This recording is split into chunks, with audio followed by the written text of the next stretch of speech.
let's talk about third down because I think this is where the game's going to be determined, both these teams.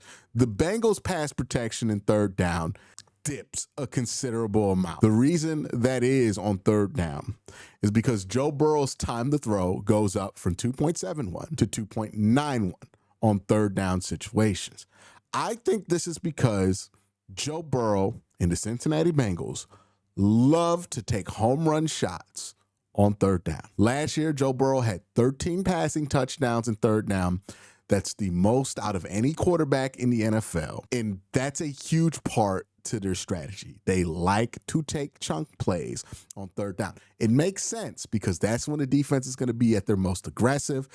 And Joe Burrow is betting that he's going to be more dangerous with those 2 fractions of a second than anybody on your defensive line. This is where the battle is. The Browns franchise player versus the Bengals franchise player. The question about this game is going to come down to, on third down, who's going to take more use of those 2 fractions of a second? Is it going to be Joe Burrow or is it going to be MYLES GARRETT? Because if Joe Burrow's more dangerous than those 2 fractions of a second, that's Jamar Chase touchdowns. Those are big chunk plays by T. Higgins.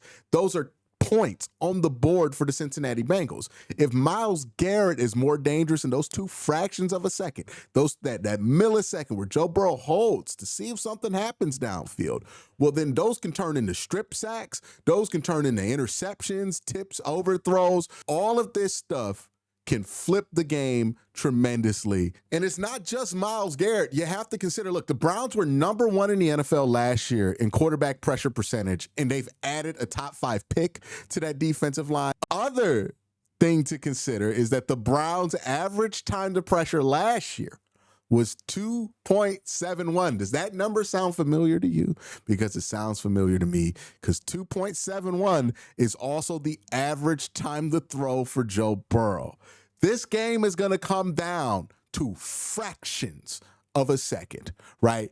Who can get the ball off quicker? Can Joe Burrow be faster than 2.71 on the draw? Can the Browns defensive line get to Joe Burrow faster than that? Is MYLES GARRETT going to use those 2 fractions of a second he's going to get on third down a lot better than Joe Burrow's going to use it? That's what this game's going to come down to, right? We're going to sit here for watching this football game, 4 hours of football, and it's going to come down to maybe 6 or 7 fractions of a second.